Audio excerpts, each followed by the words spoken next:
hard unless you can handle behavioral management.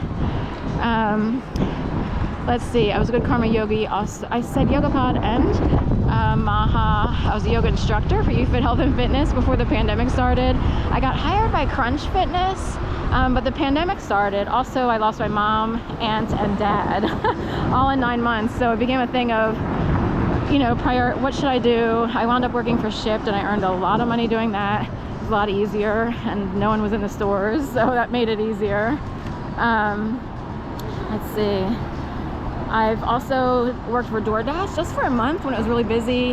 The best month is like, you know, December, maybe November, you know, post-pandemic. It might have been really good during the pandemic for people. Also, let's see, of course, in addition to everything else, like I pet sat for a couple people in Gainesville, Florida. Book Nook tutor, Wyzant tutor. It's kind of hard to get gigs through those. People have all kinds of crazy requests. And when you're working with parents and kids, it's kind of like, that's sketchy. So truck driver training, CR England, Salt Lake City. I actually get paid for part of it, although it's a loan system, it's a whole thing. I would never recommend truck driving. You'd have to be a certain type of person, and for women, just, you know, you kind of know that already, but I was desperate. So I was a key holder yoga for Yoga Habit here in Philadelphia, soup kitchen volunteer with my mom over Thanksgiving. Many years ago. I even partook of a soup kitchen over by Uptown Garden, so I know what it's like to have to be in that position. And they changed it to Uptown Beer Garden, but there used to be a soup kitchen there every once in a while, or food that was put out.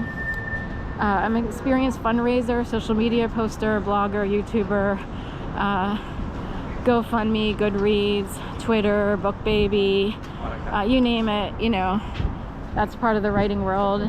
I interned at First Person Arts Philadelphia.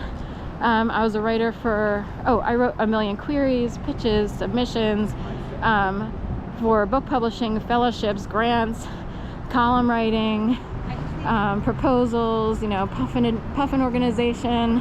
I applied to Rosalind Carter Fellowship. I applied to Red Cup, which is a Starbucks thing. As an employee, you can apply if you have a, you know, like a disaster in your family. And I had experienced something awful, so they, you know, you apply, you can get up to 600, but they're probably, you know, you can get at least 200 even if you apply and have something going on. I got money from the Writers Guild. They gave me some money during my time of need. And the American Society of Journalists Authors I did work for, kind of. And belong to the LGBT Journalists Association, and writer and editor of a million versions of resumes and cover letters for jobs that are so different that you can't use a general one. Like, it gets weird when you apply to a million different places, and it's like, I can't send the same cover letter. Like, I have to change it at least a little bit, and so forth and so on. What am I doing? I'm going. So anyway, that's the thing is, I've done a million other things, and I've had all kinds of crazy jobs, even if they were short or long term, you know, in office or out of office. And, you know, the amount of hustling I had to do is in the realm of, okay, people, you know. And then I got slammed in 2011 with whatever it was, like Crazy Making Machine.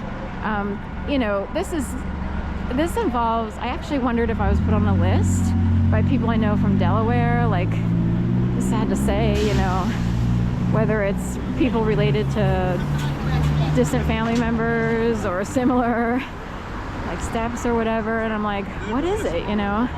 And the thing is, like, not every group knows that there might be 10 different groups doing the same thing. So you could be put on a list and wind up with like 18 different groups from 18 different everything, you know, doing all kinds of crazy stuff, and they would know where you live, they know your private business, all this stuff. So, and it's sort of like being a quote-unquote star, except you're just a regular person, and you're like, okay, so I could try to talk to someone and say, what am I supposed to do? But all I could hear is like people naysaying or minimizing and saying things like, well, who are you? You're not special, you know, stuff like that. So it's like, it could happen to anyone, you know. And part of the aggressiveness, I guess, of the activity is that you're so unspecial or normal as a person that it's just like, why would 5,000 people need to know your business? Exactly. And it works because you don't know what to do. You're kind of stuck, you know. So there you go. It took me a while to read that list. You know, sometimes when I write it out, like, I know a lot of people have long-term steady jobs. The writing world isn't always like that. A lot of people hop around. You have people who are reporters, journalists, and they wind up with like 6,000 different gigs and everything. But I'm 54, so I'm a little tired, and kind of hoping that, like, you know, for something more secure. And it's like, you know, I wish I knew someone or connect to someone who could give me a secure position with benefits and everything. I could just finally settle down in life and live in a modest home, have a dog, a cat. Even if I met the right person, it's hard to trust people because I don't really know people, you know what I mean? Like, some people grow up in communities and they would know, like, you know, oh, there's so-and-so, and you know people enough to trust them. I don't have connections like that at all. So, wow, I haven't heard this song. We'll listen to it. Okay. Slipping and sliding. This is a long time ago. Around I go. So, right. I used to love that song. I still love it because, of course, I have brown eyes. So, which is interesting. My mom and I, brown eyes, and everybody else had blue or green or like a hazel. It's more like a hazel. My dad hazel, my sister hazel, my aunt blue, my cousins blue. My stepmother had brown eyes, but both of her kids have blue, I think. That must be from the original father's side. So this is interesting, you know. Also, my mom and I O negative blood, which is, my mom's deceased now, but O negative blood is a universal blood type. So it's immune to, like, get this, HIV and AIDS. We can't get it because of a mutated gene. Can you believe that? And my birthday is on December 1st, and World AIDS Day wound up on December 1st. Later, I was born in 70, and it was like late 80s, early 90s before they developed a World AIDS Day. In addition, universal blood types, or universal blood, O negative, can be used to help anyone in an emergency. Like, it's compatible with everyone. Most people they can only use their own blood type or O negative. Actually, everyone. Universal O negative blood can help anyone. It's the only blood type that can do that. So the sad part for O negative people is we can only receive O negative. No one can help us. Isn't that weird? So I think that's crazy. It's like we should be able to receive all, but ours, I guess, adapts to every other blood type. You know, anyway.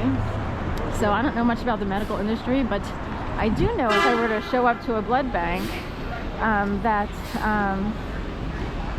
people get happy. They love O negative people. Are like, you know, it is and isn't a big deal. I guess it depends on how low their reserves go. You know, so every once in a while there's a call for blood. I don't give blood for various reasons. In the past, I almost passed out every time I gave blood, but I also didn't eat the best. Should we go this way? Go this? Should I go to the big gate? All right. So then make a right.